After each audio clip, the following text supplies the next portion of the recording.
Assalamualaikum warahmatullahi wabarakatuh. Perkenalkan, nama saya Adib Zahwa, BP 1911-13-2006 dari kelas Teknologi Penyimpanan dan Penggunaan Data. Pada kali ini saya akan mempresentasikan hasil praktikum saya tentang penyimpanan produk hortikultura, pengaruh kadar air selama penyimpanan, dan faktor suhu pada penyimpanan. Objek yang pertama yaitu tentang penyimpanan produk hortikultura. Latar belakang pengamatan, komoditas hortikultura pasca panen merupakan produk hidup yang masih aktif melakukan aktivitas metabolismenya. Hal ini dicirikan dengan adanya proses respirasi yang masih berjalan seperti halnya sebelum produk tersebut dipanen. Keragaman akan laju respirasi pasca panen ini sering dijadikan sebagai indikator tingkah laju kemunduran dari produk tersebut. Semakin tinggi tingkah laju respirasinya, maka semakin cepat laju kemunduran dan semakin cepat kematian yang terjadi. Tujuan dari praktikum ini adalah untuk mengetahui pengaruh etilen dalam penyimpanan produk hortikultura. Ini merupakan hasil pengamatan penyimpanan produk jeruk dan pisang yang dilakukan selama 3 hari. Yang saya gunakan yaitu pisang dan jeruk. Kemudian hal yang digunakan yaitu timbangan dan plastik. Hasil yang didapat pada praktikum ini ialah setelah dilakukan penyimpanan bersamaan terhadap komoditi pisang dan jeruk selama 3 hari, didapatkan hasil di mana terjadi perubahan pada komoditi. Untuk pisang terjadi perubahan warna yang sebelumnya berwarna kuning kehijauan berubah menjadi warna kuning sedikit kecoklatan. Sedangkan pada jeruk berubah warna yang sebelumnya hijau pekat berubah menjadi hijau dengan sedikit kekuningan. Pada pisang, tekstur dari pisang tersebut berubah sedikit lunak dari sebelumnya. Sedangkan pada jeruk itu tetap keras seperti biasanya. Dan untuk penyusutan bobot, saya tidak menemukan terjadi perubahan begitu besar terhadap penyusutan bobot. Pembahasan. Produksi etilen selama proses pemasakan pada buah klimaterik naik perlahan-lahan sampai mencapai puncak tingkat kematangan. Pada percobaan hasil yang diperoleh menunjukkan bahwasanya pisang mengalami proses produksi CO2 meningkat sedikit demi sedikit sehingga terjadi pemasakan yang mengalami perubahan rasa, warna, dan tekstur. Faktor yang paling utama yang menyebabkan hal ini adalah temperatur sekitar tempat penyimpanan. Sedangkan pada jeruk produksi etilen pada pematangan buah klimaterik cenderung untuk konservatif dan mengalami perubahan begitu besar pada keadaan normal tanpa adanya gangguan. Selanjutnya objek 2 yaitu tentang pengaruh kadar air selama penyimpanan. Penyimpanan produk biji-bijian. Biji-bijian tanaman pangan pada umumnya dapat disimpan dengan baik menggunakan cara dalam wadah seperti karung, kantong, kaleng, dan lain-lain. Kemudian dalam bowl atau silo. Menurut KBBI, silo merupakan tempat menyimpan hasil pertanian atau biji-bijian dalam jumlah besar, terbuat dari papan kayu atau logam seperti besi, plat, seng, dengan bentuk dan konstruksi khusus. Penyimpanan biji-bijian dapat dilakukan dengan 2 cara, yaitu dengan cara tradisional seperti ditimbun di atas tanah, diikatkan pada tonggak atau tiang, atau bisa juga diletakkan di atas ketinggian 1 meter atau lebih dari tanah. Sedangkan cara modern seperti penyimpanan dalam karung yang terbuat dari pasir atau cute atau disimpan secara bulk dalam berbagai tipe silo. Berdasarkan umur yang dapat dicapai oleh benih tanaman dalam kondisi penyimpanan optimal, Ewart membaginya dalam 3 golongan. 1. Mikrobiotik, umur biji yang tidak melampaui dari 3 tahun. Kemudian mesobiotik, untuk biji umurnya dapat mencapai antara 3-15 tahun. Kemudian makrobiotik, yaitu untuk biji yang umurnya dapat mencapai antara 15-100 tahun. Faktor-faktor yang mempengaruhi penyimpanan antara lain kelembaban relatif udara pada kadar air benih dan suhu. Suhu penyimpanan dan kadar air benih merupakan faktor penting yang mempengaruhi masa hidup benih. Biasanya kadar air lebih besar pengaruhnya daripada suhu. Hal ini dapat dikaitkan dengan hasil penelitian selanjutnya menjadi patokan sebagai berikut.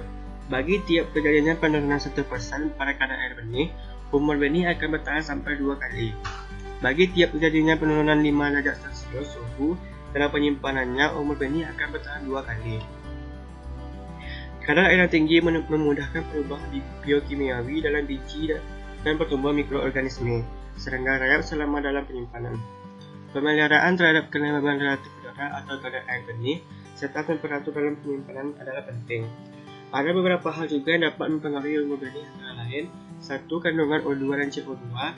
Benih dengan kadar air di bawah 10% dapat bertahan lebih lama apabila CO2 di sekeliling benih tersebut kenyataannya lebih tinggi daripada O2 pada udara itu.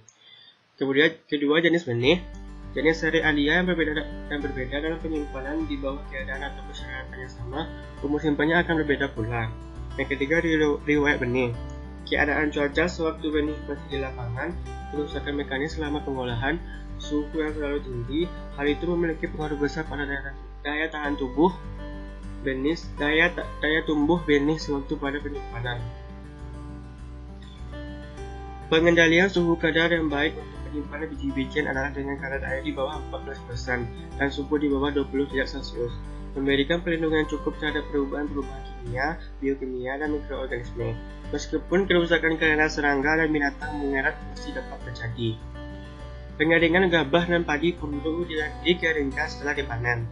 Pengeringan pangan yang menurunkan kandungan air secara berarti membantu menghentikan kegiatan bakteri. Menurunkan kadar air dalam gabah. Pada waktu panen kadar air gabah sekitar 23-27%. Setelah dikeringkan menjadi 13-14%. Gabah kadar airnya demikian dapat bertahan lebih lama dalam penyimpanan. Juga dapat menghilangkan pengangkutan sebab kadar gabah berkurang. Dalam pengeringan gabah yang harus diperhatikan adalah bahwa gabah harus kering merata, tidak boleh terlalu kering ataupun lembab. Hal ini akan mempengaruhi dalam memprosesnya menjadi beras atau dalam penyimpanannya. Kesimpulannya, dalam penyimpanan biji-bijian dapat dilakukan dengan cara yang tradisional seperti ditimbun di atas sana, kemudian secara modern seperti disimpan dalam bowl. Hal ini dapat dilakukan untuk penyimpanan biji-bijian setelah panen. Kemudian untuk penyimpanan biji-bijian yang baik itu disarankan memiliki tingkat kekeringan berada di sekitar 14%. Karena dengan kadar air sebesar itu, biji-bijian tersebut dapat bertahan lebih lama ketika disimpan daripada memiliki tingkat kekeringan sekitar 14-25%. Dan baiknya untuk diturunkan kadar biji-bijian tersebut. Objek 3 tentang faktor suhu pada penyimpanan. Latar belakang pengamatan. Ikan merupakan salah satu komoditas perikanan yang sangat melimpah di Indonesia. Bahkan Indonesia masuk ke dalam negara penghasil ikan terbanyak di dunia. Penyimpanan ikan merupakan suatu hal yang sangat penting untuk menjaga agar ikan tetap baik saat akan digunakan kembali. Faktor suhu juga sangat mempengaruhi lamanya penyimpanan ikan yang dapat dilakukan. Tujuan dari partikel ini ialah untuk mengetahui lama penyimpanan ikan pada suhu yang berbeda-beda. Ini merupakan hasil pengamatan. Ini merupakan hasil penyimpanan ikan selama 3 jam pada suhu 25-30 derajat Celcius atas bawah ruangan, di mana keadaan ikan masih tetap sama seperti semula, kemudian baunya masih amis dan teksturnya masih sama seperti semula. Kemudian ini hasil penyimpanan ikan selama 3 jam pada suhu di bawah 10 derajat Celcius, di mana keadaan ikan masih tetap sama seperti semula, baunya masih amis dan tidak ada perubahan pada teksturnya. Ini merupakan hasil penyimpanan ikan selama 3 jam pada suhu di bawah 0 derajat Celcius, di mana keadaan ikan masih tetap sama, baunya masih amis dan teksturnya sedikit mengeras. Ini merupakan hasil penyimpanan ikan setelah 6 jam pada suhu 25-30 derajat Celcius, di mana keadaan ikan sudah mulai berubah, warna ikan sudah mulai memucat, baunya masih amis dan teksturnya sudah mulai melemah. Penyimpanan ikan setelah 6 jam pada suhu di bawah 10 derajat Celcius, keadaan ikan masih tidak sama seperti semula, baunya masih amis dan teksturnya masih sama. Dan penyimpanan ikan setelah 6 jam pada suhu di bawah 0 derajat Celcius, keadaan ikan sudah mulai berubah, baunya masih amis dan teksturnya sudah mengeras. Kemudian ini hasil penyimpanan ikan setelah 12 jam pada suhu 25-30 derajat Celcius, di mana keadaan ikan sudah berubah, warna ikan memucat, baunya mulai membusuk dan teksturnya mulai meredah. Kemudian penyimpanan ikan pada suhu di bawah 10 derajat Celcius, keadaan ikan masih tidak sama seperti semula. Dan penyimpanan ikan pada suhu di bawah 0 derajat Celcius, keadaan ikan masih tetap sama dan ikan sudah membeku.